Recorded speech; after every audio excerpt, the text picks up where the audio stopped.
Hey guys, it's Always Improving here. Today I'm going to be showing you a watercolor painting. This is actually a commissioned piece and I'll be painting a plant. It's going to be a tea plant.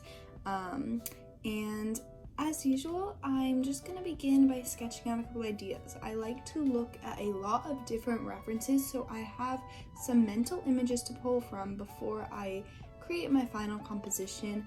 And also so that I don't just use one reference and copy directly from it. I try to create my own image based on the multitude of references that I have pulled from the internet and combined in my head.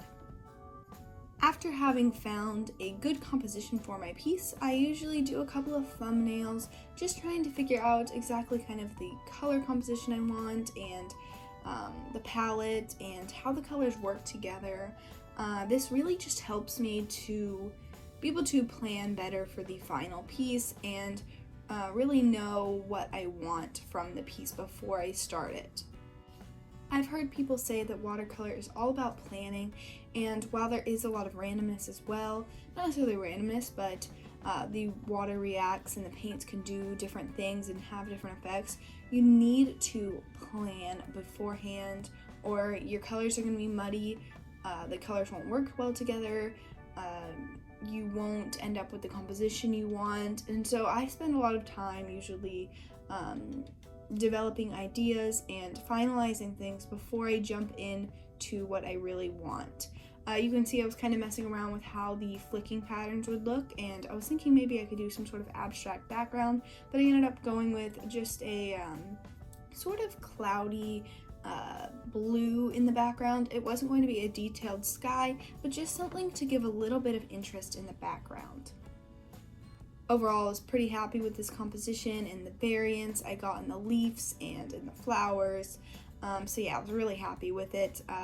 I did try to do a larger sketch, but the paper that I was working on just wasn't working with me. So I ended up scrapping that idea and just starting to do a sketch of the bigger version that I wanted to use for the final piece.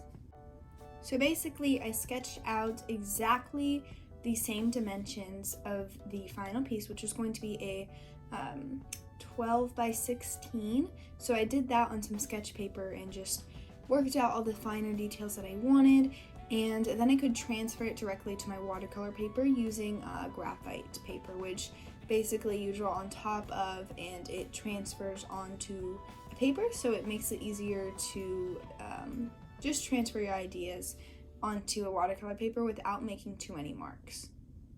Now after doing that, I did want to darken a couple of things, make sure my marks were noticeable so that I was able to color in and not worry about exactly where the shapes would be.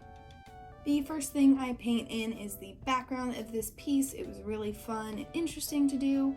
I just wanted to make sure I went around all of those edges that I already defined, and I wasn't worried too much about the exact amount of blue I had on my brush. I was just doing a lot of water and a lot of wet on wet techniques to get a nice, interesting variation in the background. And by the way, I'm using M-Gram paints, so my blue, I believe, is an ultramarine, so it is granulating. You can see there is some sort of granulation setting in, especially when it's more condensed and there's a lot more pigment in one area, but even when there's less pigment, you can see that there's still that texture and variation, and I think that's kind of interesting. I wasn't sure if that's what I was going for, but it is what ended up happening, and I don't think it looks bad. It kind of adds some visual interest and texture to the background, which was different. But yeah, after finishing it, I moved on to leaves and sort of getting just a base layer for them.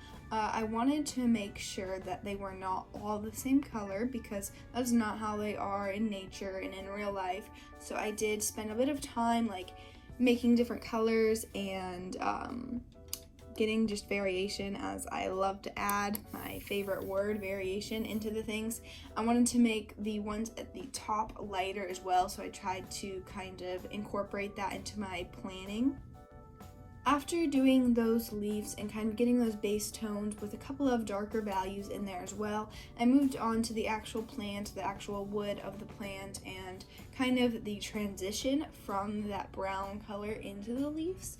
I wanted to make sure, after looking at those references, a lot of them had like more green parts at the top, so even where it was part of the twig, it was a darker green color. So I tried to incorporate that by making sure that it was a softer transition from the green of the leaves into the brown of the plant.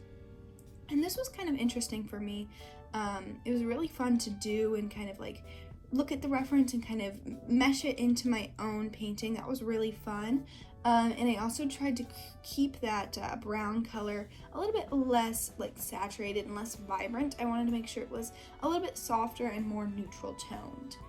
Finally, I added some details in, more shadows to those leaves because that was really important to me. And also those smaller circles you see are like the budding flowers that haven't fully bloomed yet. So I added those in there because almost every single picture I saw of these tea plants had some of these buds in them. And finally, after fixing a couple of smaller background errors and kind of like shaping out a couple things, I was able to start on those flowers, and I just added a little bit of yellow to kind of just start them out so I knew where they were before moving on. I did do a lot more detail work on the branches and on the leaves. I added a lot more darker values and a lot more variance in the shades and tones of that of the wood. About here's where I decided I was pretty happy with the general composition, and I broke out my colored pencils. As you can see, I have a lot of colors already chosen. I spent a lot of time debating which colors I should use and testing a couple out as well. The colored pencils really just help to add like small details that you can't necessarily achieve with watercolors. So I do think that I should have left a lot of the areas that I did in color pencil. I should have left them alone. There were a lot of things I didn't need to do. Like the leaves, I think I could have left most of them untouched, and I did leave quite a few just completely watercolor. But one thing that I really like with these color pencils that I did was go in with the wood and add a lot more texture and a lot of just smaller details that I really ended up liking, and a lot more details that I don't think I could have gotten with the watercolors. However, I think the biggest thing that I did with the color pencils was the flowers. I added a lot more depth to them, and I think it helped clarify their position and kind of that they were in the foreground of the piece, but there were still shadows on them, especially the ones on the bottom. I wanted to make sure that they looked more realistic. Okay guys, this is the final piece right here. I'm just gonna sign it in the bottom right corner, I think, yeah. And I really hope you enjoyed seeing this process. It was really fun, and I loved adding all those details with the colored pencil. And I hope you enjoyed this video. If you did, please stick around for the next one, and I hope you have a great day. Bye!